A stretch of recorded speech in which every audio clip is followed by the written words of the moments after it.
السلام علیکم ورحمۃ اللہ وبرکاتہ۔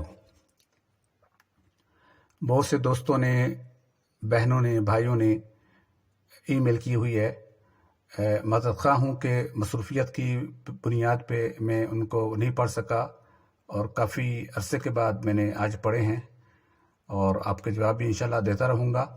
اور میرے نئے دوست جو پہلی دفعہ میرے ویڈیو دیکھ رہے ہیں، ان سے گزارش ہے کہ آپ سبسکرائب بھی کر لیں، اور اگر آپ نے کوئی مسئلہ پوچھنا ہوتا ہے تو آپ مجھے ای میل بھیجنے کے بجائے جو ویڈیو دیکھتے ہیں اسی کے نیچے لکھ دیں گے تو میں ویڈیو میں پڑھ سکتا ہوں اور وہاں پہ جواب دیتا رہوں گا انشاءاللہ۔ کچھ لوگ پوچھتے ہیں کہ ان کے بچے رات کو سوتے نہیں ہیں، بہت تنگ کرتے ہیں، رات کو وہ سوتے نہیں ہیں اور روتے رہتے ہیں، تو اس کے لیے آپ سورہ فاتحہ اور سورہ تکویر یہ پڑھ کے 3 مرتبہ پڑھیں، اور بچے کو پانی پہ دم کر کے پانی پلاتے رہیں۔ اور اس کے علاوہ ایک سورہ توبہ ہے، اس کی ایک آیت وَيَشْفِ صُدُورَ قَوْمٍ مُؤْمِنِينَ، اور سورہ یونس وَشِفَاءٌ لِمَا فِي الصُّدُورِ، یہ بھی آپ پڑھ کے دم کر سکتے ہیں۔ اور اس کے علاوہ بھی میں آپ کو 4 آیتیں اور بتاتا ہوں، وہی پڑھ کے آپ دم کر سکتے ہیں، تو جم کیجئے۔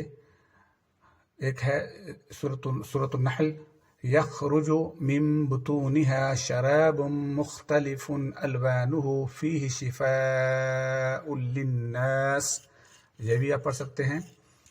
اور اس کے علاوہ 4 نمبر پہ ایک اور آیت ہے، وہ بھی آپ اگر یاد ہے تو ٹھیک ہے، اگر یاد نہیں ہے تو آپ وضو کر کے قرآن کھول کے وہاں پہ پڑھیے، سورہ اسراء وَنُنَزِّلُ مِنَ الْقُرْآنِ مَا هُوَ شِفَاءٌ وَرَحْمَةٌ لِّلْمُؤْمِنِينَ۔ اس کے علاوہ 5ویں آیت بھی، 6 بھی آپ کو بتاتا ہوں۔ 5ویں آیت، بسم اللہ الرحمن الرحیم،